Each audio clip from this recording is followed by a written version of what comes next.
What does Apostle Paul really mean when he says in 2 Corinthians chapter 5 verse 8 that to be away from the body is to be at home with the Lord?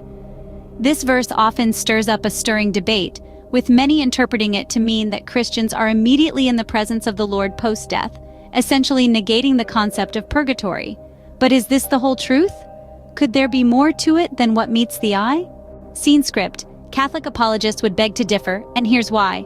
The verse in question, 2 Corinthians 5 verse 8, doesn't explicitly say that Christians will be instantly with the Lord after death. It says, "We are confident, I say, and would prefer to be away from the body and at home with the Lord." It's a statement about preference, not immediacy. All good Christians would indeed prefer to be with Jesus than in this troubled world. But just because we would prefer to be, doesn't necessarily mean we instantly will be.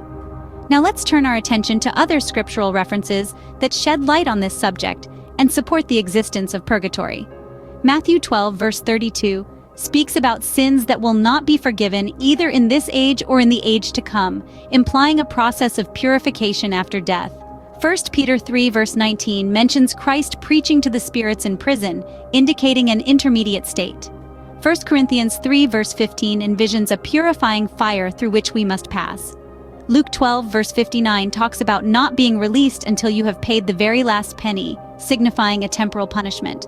2 Maccabees 12 verses 44 to 46 and Hebrews 12 verse 14 both further endorse the concept of purification after death. So the verse isn't as straightforward as it seems, is it? The Bible, in its entirety, suggests a more complex journey after death. Let's take a step back and look at what we've uncovered. Today we've navigated through the common interpretation of 2 Corinthians chapter 5 verse 8, which suggests that Christians are immediately with the Lord after death.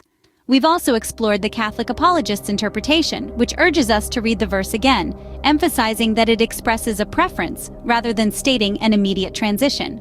We dove into supporting scriptural references, such as Matthew chapter 12 verse 32, 1 Peter chapter 3 verse 19, 1 Corinthians chapter 3 verse 15, Luke chapter 12 verse 59, 2 Maccabees chapter 12 verses 44 to 46, and Hebrews chapter 12 verse 14. These passages provide further context and layers of understanding to the ongoing dialogue about life after death in the Christian faith. Remember, interpretation of Scripture requires context, understanding the whole Bible, not just isolated verses. So, next time you come across a seemingly straightforward verse, take a moment to delve deeper. You might be surprised at what you find.